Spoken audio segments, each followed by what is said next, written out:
quelques exercices provenant des Olympiades de physique de différentes années sur les thèmes de l'électricité.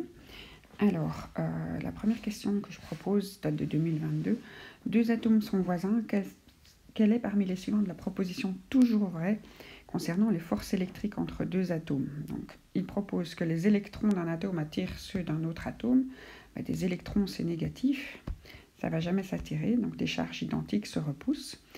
Les noyaux des deux atomes se repoussent, donc on a des protons dans le noyau et des neutrons, mais ceux-là, ils n'interviennent pas. Et des protons dans l'autre noyau, donc là, oui, ils se repoussent. Donc pour moi, ça, c'est toujours vrai.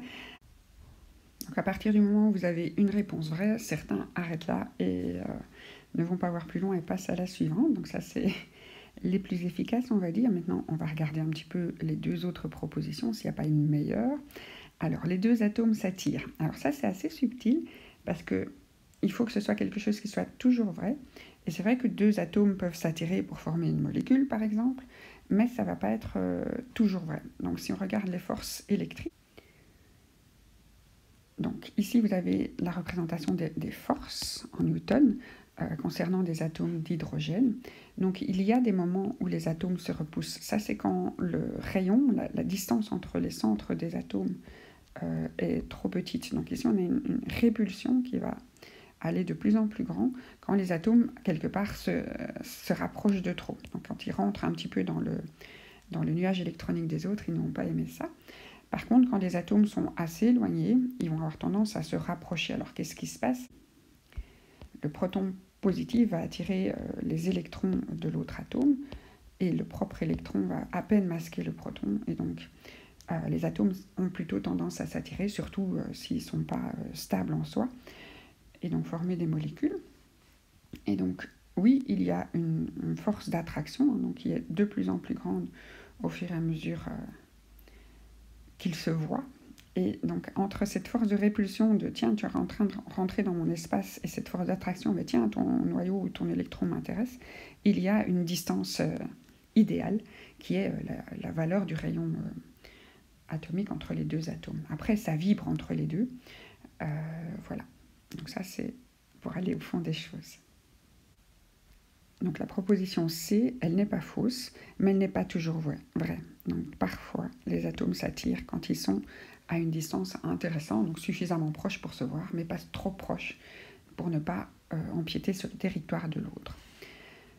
Alors, la dernière, la force électrique. Alors, la force électrique, c'est ce qui est donné par la loi de Coulomb.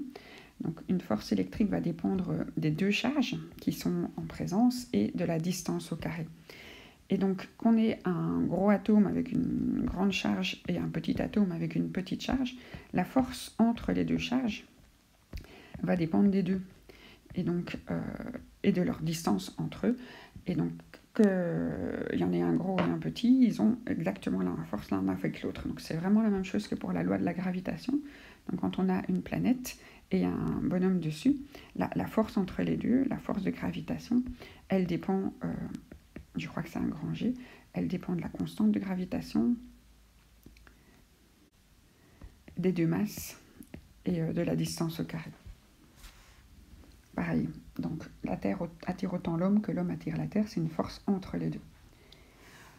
Voilà, donc ça c'est plus pour l'électricité et un petit peu intuitif. Alors il y a aussi des questions quantitatives dans les Olympiades, donc il y a des formules qu'il faut connaître. Quand on fait les Olympiades, on n'a pas de formulaire à la qualification, on peut avoir un formulaire à la deuxième épreuve, donc quand on est qualifié. Et donc, quand on vous demande une puissance, moi je demande à mes élèves d'être assez précis, donc l'inconnu est la puissance. La formule c'est U fois I. Après, donc c'est Youri tombe dans le puits, il y a une petite blague là-dessus pour retenir les deux formules. Youri tombe dans le puits. C'est quoi le U? C'est la tension en volts. C'est quoi le R? C'est la résistance en ohms. C'est quoi le I? C'est l'intensité en ampères. Et c'est quoi la puissance? Le P, pardon, c'est la puissance en watts. Et donc ici, on a des volts, et on voit qu'ils sont à 13. Ouais. Ils sont à 13 volts. Donc les données doivent être données. Donc c'est la tension est de 13 volts. Et les ampères, on voit qu'ils sont à 80. Donc l'intensité est à 80 ampères.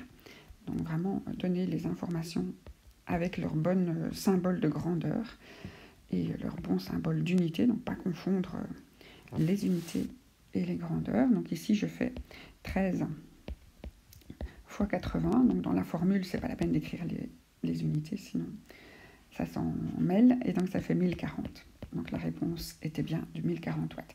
Donc utiliser une formule, trouver les données, c'est pas spécialement compliqué quand on connaît la formule et les grandeurs, mais il y a la rigueur de la présentation.